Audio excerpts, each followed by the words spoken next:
be waking up when no, you know, I know near Adanatamkpuruaghara. Boya Chineka in a merry home. I would tell the moon, Oji.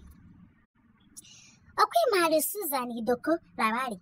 Boya Emira arrest because no poor COVID behind you. Aging direct since March to know where COVID-19.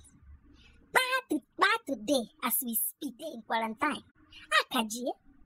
Manujin with a runubu, one why Pieterwana, Shimmer, nearly is where Busa. I cake with a weapon the night by Shokun. A cake one hat with her. Who can release Ashen Susan, nearly is where Busa from 57 days quarantine. Okay, what I am the Nigeria got wish book compensation. Maria I came out, I saw armed men with guns, the deputy governor, and about 7 losses surrounding the hospital. 7? They have come to remove for you? Yes. Yes. No, and the family members that I had meeting with, I had 13 of us had my mom's funeral arrangement. None of them till today, none of them has been tested. None is sick till today. Wow. So now 13 of us. 13 and nobody sick. And at least opening Parari, Jinda would against your will. Man, this afternoon, Kanjinawana. Kunege, a white citizen, a citizen, a white. Life, why in life? Are you nigger, coke on a coy What's Jindere? How many Hiroxis of army people with guns may arrest Nana quarantine no test positive of COVID-19?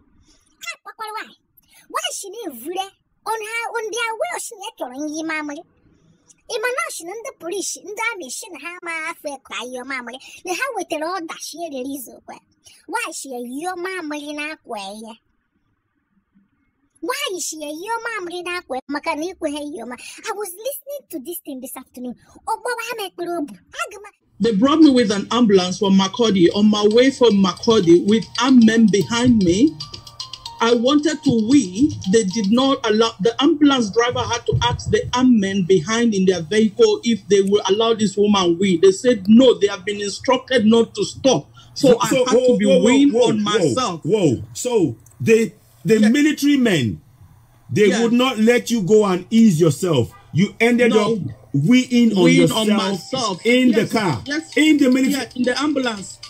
Yes. Guys, did you hear this? Did you hear this? The military men wouldn't let her. Why? You hope Jerry buy you Jerry Nigeria from United Kingdom. Boge you, my man. My baby, you're getting ye. Oh, can you use the mamma? Oh, Pishi, a snow adopted daughter, and she will come to Kuranum here near this my life. A snow adopted daughter, no UK. Vienna, share you take medication. From these people, Makano, Kaikewa, Iana speculate no Rikebur, mistaken identity, no Gabuyos of Piana, Kejivre. Macropana, the woman, actual Hampuno, come a shy online meme video. Online, she went with a mere petition. I carry where I am. Because the thing is unspeakable. Why didn't you, Mamma? Or she may well get right after 24 hours. Yes, after the rest, she can take her in. Yet make question, yeah, okay. A bomb from Abuja to Benue, from Benue. Kid, you let them be in a by. No child fishy. No, they queen, ye, Macanu. Mr. Wonder, open the mother's way problem or Kebu airport. Oh, Kegunozo, Babuchite Uzo, Kaka bag, I give it. Is you the mother's hair? I thought I should not be food and his man. I'm a quite near. Ye didn't but buy a ton into zoo. In fact, ye might go in Gigiano Mukuba, no need me a branama. Because character-wise, the buy at them. Oh, sorry, Macadam, they was good. Ye the Nigeria name exist. I yet been the way back way. Mano the cane, paper in the no chill in the game of your menka. Ike war. Victim browlessness, maybe by the badges in the Madri Makaja. If in fact, they being on a quite equally need exempted from this thing. You are joking. Makaki no na kwa ishi ni Nigeria. Oya bona throw gap. You want to 6 to 8 centimeters. 8 meters. Ade kudoku COVID-19. Uti wuri you were in the Nigeria 8 meters gap. Makan gunmen. Kidnapping, killing, rituals. 419 fraud. Kaiji maranda baye.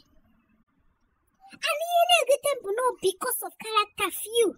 Bridges and George everybody. You know?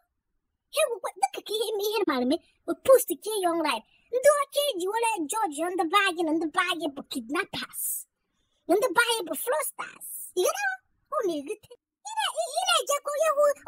Am I a Yahoo boy? Am I a Yahoo boy? It's not a joke. You can have a Jamaria.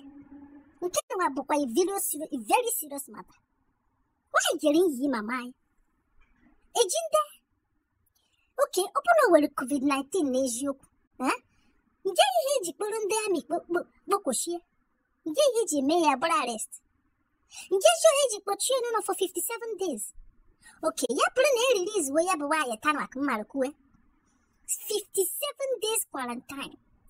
Open no boy COVID-19. Oh, you maka I don't read the baby. But why the delay? What do you actually mean? Man, I can't make up and wife that needs you. I can't make a macana. Do you? I came away here, Mirabio, Carabus, June 12th. Hello, family and friends. As you can see, I'm on my way out of the hospital. I've just been given my tests, and they said, oh, I'm still positive, but I can go. That I've met the WHO requirement. Well, I just doing this live video to say yes, I am walking out of my detention, my forceful incarceration from the hospital, from the detention. That's exactly what's happening. Thank you everybody for your support. I do appreciate. Just to say I'm safe. For security reasons, I might not be giving my details of where I'm going, but I'm walking out of the hospital right now. So thank you very much, my fans and my supporters. I appreciate you. I'm just packing my bag and baggages just to be on the safe side. Thank you very much. Thank you for your support in the last 58 days. I have to, thank you very much. God bless you, everybody. I'll be live tomorrow to tell you further what has happened to me.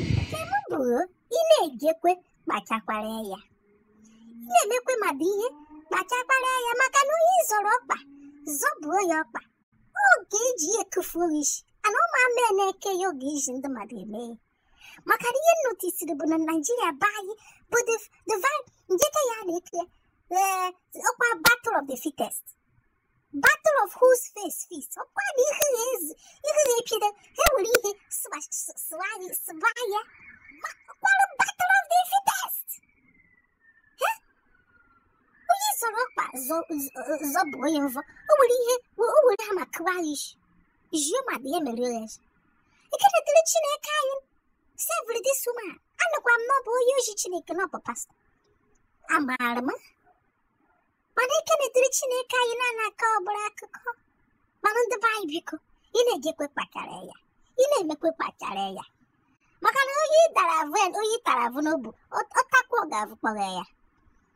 You know, she broad is thicker than what broad had was thick.